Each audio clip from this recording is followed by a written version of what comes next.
নমস্কার বন্ধুরা, শুভ দুপুর। আজকে আমরা গিয়েছিলাম রাম ঠাকুর মন্দিরে। আজকে উৎসব ছিল, সেখানে আমরা গিয়েছিলাম। তো রাস্তায় অনেক দোকান বসেছিল, জিলাপি, এসব তো বাচ্চাদের খেলার জিনিস, আরও বহুত কিছু। তো এগুলো দেখে আমরা মন্দিরের দিকে ঢুকছি।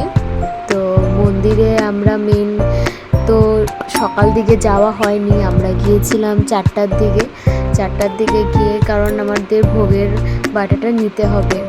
তো আমরা লাইন ধরলাম, আমি আর দিদি লাইন ধরেছি ভোগের প্রসাদটা নেব বলে, আর মা দাঁড়িয়েছিল সাইডে।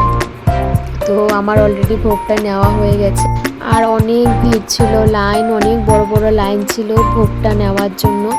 সবার কাছে কুপন আছে, এই কুপন দেখিয়ে দেখিয়ে সবাই প্রসাদটা নিচ্ছে। তো আমরা একটু মন্দির ঢুকে ঠাকুরকে দর্শন করে আসলাম। এক সাইডে কীর্তন হচ্ছিল আর এক সাইডে প্রসাদ দেওয়া হচ্ছিল। তো আজকে তো পঞ্চম দোল ছিল। তো সেখানে হোলি খেলা হচ্ছিল আবির দিয়ে, সবাই হোলিও খেলছে। আমার গুরুদেবকে আমি নমস্কার করে তারপর আমরা চলে আসলাম প্রসাদ খেতে।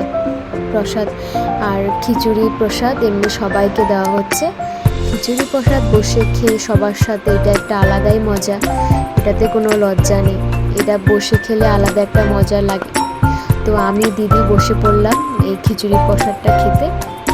খুব টেস্ট হয়েছিল ঠাকুরের প্রসাদ, এটাতে টেস্ট বলার কিছু নেই, ঠাকুরের প্রসাদ তো সবসময়ই টেস্ট হয়। তো আমরা খেয়ে নিলাম খিচুড়ি।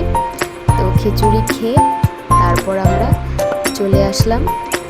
এটাই ছিল আজকে আমার ভিডিও।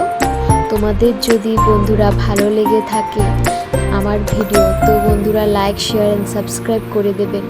Thank you.